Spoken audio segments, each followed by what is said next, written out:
Welcome to this Black Hat Executive Spotlight. We are joined now by Lenny Zeltser, CISO for Axonius, who's here to talk with us today about why asset management matters for cybersecurity. Lenny, welcome to the program. Hi, Terry. It's a little shocking that in 2021, we are somehow still talking about asset management, but here we are.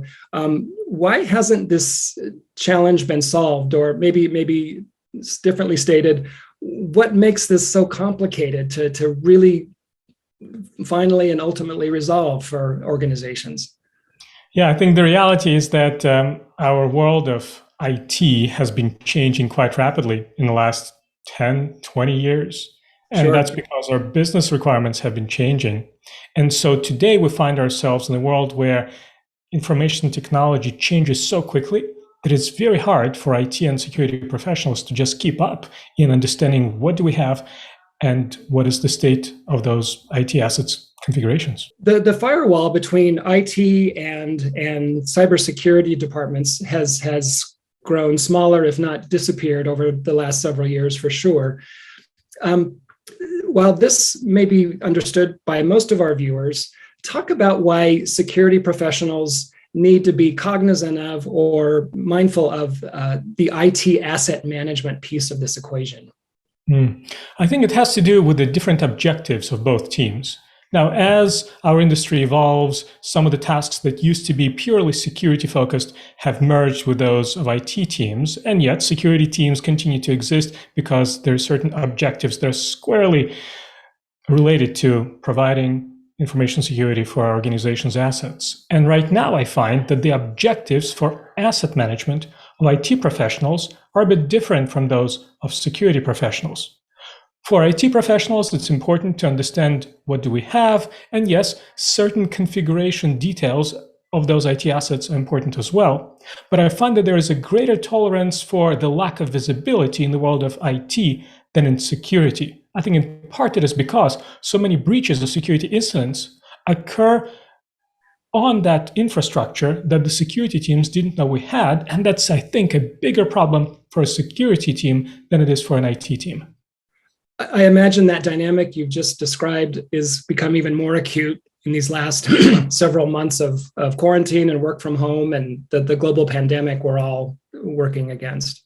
Mm-hmm. Yeah. Look, as the world evolves, the IT assets that are important to the organization continue to be more diverse and continue to get more and more geographically dispersed. And I'm not just talking about servers that might exist in different data centers throughout the world. Of course, I'm talking about employee workstations and other devices that are sometimes in our offices, but more and more often are in employees' homes. And how do we know what equipment is being used to interact with the organization's data?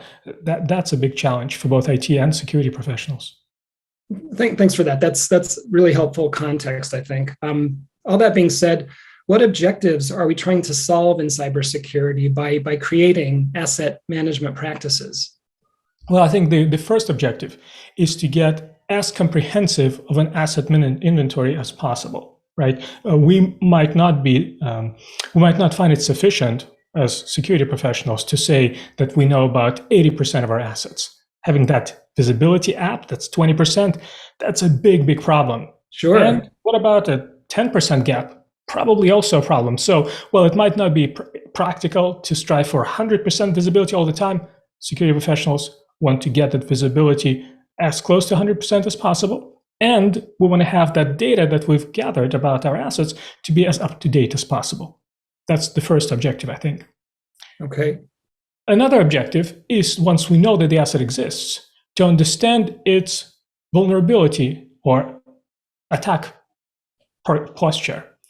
For example, you might want to know, are the appropriate hardening guidelines applied to the servers that we discovered in our cloud environment, for example? Or are the right security settings applied to employee workstations? Or what is the state of our vulnerability and patch management when it comes to our assets? Or do we have all of the appropriate security agents installed on all of our systems? Answering those questions, that's the set of objectives that security professionals have when they think about asset management. Okay, thanks for that.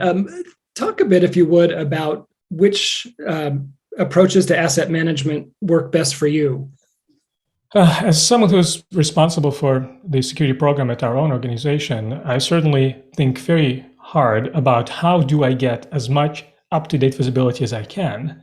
And I've come to recognize, and I think that's not just unique to our organization, is that the types of IT resources that I need to know about, secure, oversee, are just so diverse that it's not practical for me to tap into a single source of information to find out what I have. Maybe a long, long time ago, if organizations were all fully committed on, let's say, Active Directory, you might think, okay, that's where I'm going to look to learn about all my assets. And even that was probably impractical.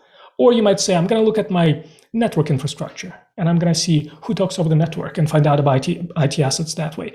But today, what I find works for us, and I think works for many organizations out there, is to collect as much information as possible from a diverse set of data sources.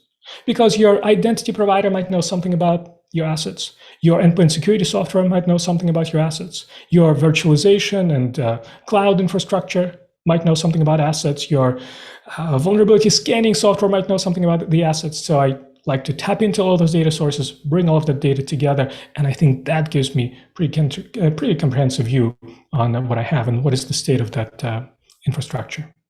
I'm curious if the picture of IT inventory, how dynamic is that? Does that change radically from day to day, hour to hour? Can you just say a little bit about that? Well, certainly, unless you have a business that has truly reached a stable state and it never changes, which is not unlikely nowadays, right? Business requirements change all the time, and businesses have to change in order to stay alive. If you're supporting a business that keeps changing, that means that the IT resources keep changing. And that means that you might have systems that connect to your office network one day and then access your environment from an employee network another. You might have systems that are virtualized, that appear in your cloud environment. They exist for a couple of days and then they're gone. And you're wondering, were they secure? Were they in the desired state for the time that they existed? So all of these resources pop in and out of existence all the time, and their state changes as well as we install new software, as humans interact with these tools in different ways, as various applications run and then stop throughout just the diverse set of IT infrastructure that is necessary for the modern business. You were talking a few minutes ago about an 80% threshold of visibility, a 90% threshold, and why those might not be useful. What other approaches do you find that don't work in this IT asset management security equation? Well, I think an approach that does not work is expecting that humans will manually register their brand new resource with your, CMDB or some manual asset management tool like a spreadsheet. Just people may want to do it, but we're all busy and we always forget, and that's just not going to happen. And perhaps that's the old school way of saying, well, through our change management practices, anytime a new asset is introduced, we'll go through a change approval board and we'll decide whether or not that server or that system is allowed to connect. Yeah, those days are all gone. IT changes way too much for us humans to be able to manually register assets. And so right now, tapping into existing data sources via the APIs that they provide, almost all IT tools nowadays have APIs, tapping into those resources programmatically, gathering that data and correlating it automatically, that's, I think, the way to do it.